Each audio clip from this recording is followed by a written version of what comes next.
अब नहीं होगी भारत चीन के बीच हिंसक झड़प, पीएम मोदी ने कर दिया समाधान। नमस्कार, मैं साक्षी गिरी और एक बार फिर आप सभी का स्वागत है आप सबके चैनल आजकल वेब टीवी पर। आज हम बात करेंगे भारत चीन के सुधरते रिश्ते के बारे में। दरअसल लंबे समय से लाइन ऑफ एक्चुअल कंट्रोल यानी एलएसी पर चल रही तनातनी अब खत्म होती दिखाई दे रही है। प्रधानमंत्री नरेंद्र मोदी ने आखिरकार इस समस्या का हल निकाल ही लिया है। पूर्वी लद्दाख में दोनों देशों की सेनाएं पीछे हटने लगी हैं। भारत और चीन की सेनाओं ने पूर्वी लद्दाख सीमा से पीछे हटना शुरू कर दिया है। डेमचक और डेप्संग पॉइंट से दोनों सेनाओं ने अपने स्थानीय टेंट और शेड हटा लिए हैं। वहीं 28 और 29 अक्टूबर तक सेनाएं पूरी तरह से पीछे हट जाएंगी। बता दें कि 4.5 साल पहले चीन घुसपैठ के बाद पूर्वी लद्दाख में वास्तविक नियंत्रण रेखा पर सैन्य गतिरोध की स्थिति में दोनों देश फंसे हुए थे। इसके बाद भारत और चीन के क्षेत्रों में 7 टकराव बिंदुओं में से 2 पर सेनाओं को पीछे हटाने की प्रक्रिया शुरू कर दी गई है, ताकि वहां दोनों पक्षों के पेट्रोलिंग करने के अधिकार को बहाल किया जा सके। भारतीय सेना के मुताबिक डेप्संग मैदानों और डेमचौक में मंगलवार को सेनाओं को पीछे हटाने की प्रक्रिया शुरू हो गई थी।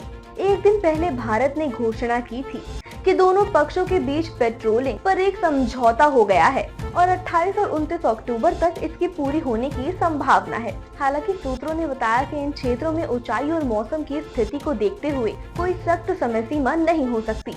इसके साथ ही सूत्रों ने ये भी बताया कि वर्तमान में दोनों पक्ष पिछले 4.5 वर्षों से बनाए गए स्थानीय ढांचों को हटा रहे हैं। हटाए जा रहे स्थायी ढांचों में पूर्व निर्मित शेड और टेंट शामिल हैं, जिनका इस्तेमाल उपकरण, वाहन और सैनिकों को रखने के लिए किया जा रहा था। वर्तमान समझौता केवल डेप्संग मैदान और डेमचौक क्षेत्रों में पेट्रोलिंग के अधिकार को बहाल करने पर ही है और केवल इन दोनों टकराव बिंदुओं पर ही वापसी हो रही है।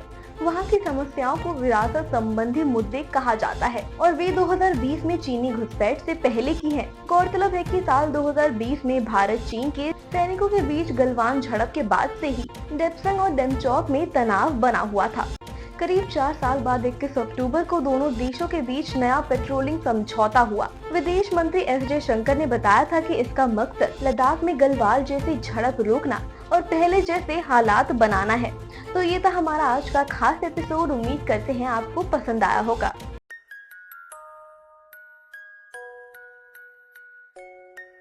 ऐसे ही और ताज़ा तरीन खबरों के लिए देखते रहिए आजकल वेब टीवी।